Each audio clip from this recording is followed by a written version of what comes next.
Hi friends, Mahanadi serial next பிரேமோ என்ன மாதிரியான twist ஆக்க போகுதுன்னு பார்க்கலாம். சாரதா ரொம்பவே வருத்தமாக உட்காந்துட்டு இருக்காங்க. அப்போ பாட்டி சாரதா கிட்ட, என்னாச்சு சாரதா, நீ ஏன் இப்படி உட்காந்துட்டு இருக்க, என்னாச்சுன்னு சொல்லிட்டு கேட்குறாங்க.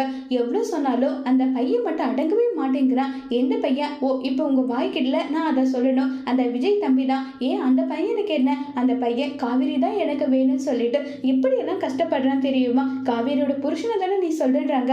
என்னத்த உங்களுக்கு வாய் கொழுப்பு அதிகமாயிடுச்சு போலயே. நான் என்னடி பண்ணட்டும், வாய் தவறி வந்துடுச்சு. இப்பெல்லாம் உங்களுக்கு அடிக்கடி வாய் தவறுது. இங்க பாருங்க அத்தை, இப்படி எல்லாம் நீங்க பேசாதீங்கன்னு சொல்லிட்டு இருக்காங்க. இங்க பாரு, அவன் அப்படி என்ன பண்ணா? எதுக்காக அத்தை என்னையும் காவேரி பிரிச்சு வச்சிருக்கீங்க?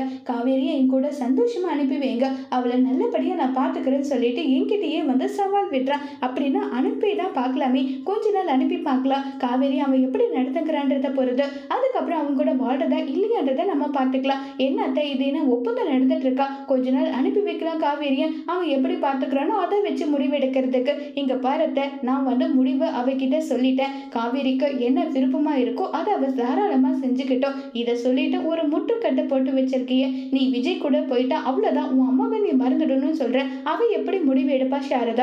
இதுக்கு என்ன பதில் சொல்ல போறேன்னு சொல்லிட்டு கோவமா கேக்குறாங்க. இதை கேட்ட சாரதா என்ன முடிவு எடுக்க போறாங்கிறது வரப்போற எபிசோட்ல வெயிட் பண்ணி பார்க்கலாம். தேங்க்யூ.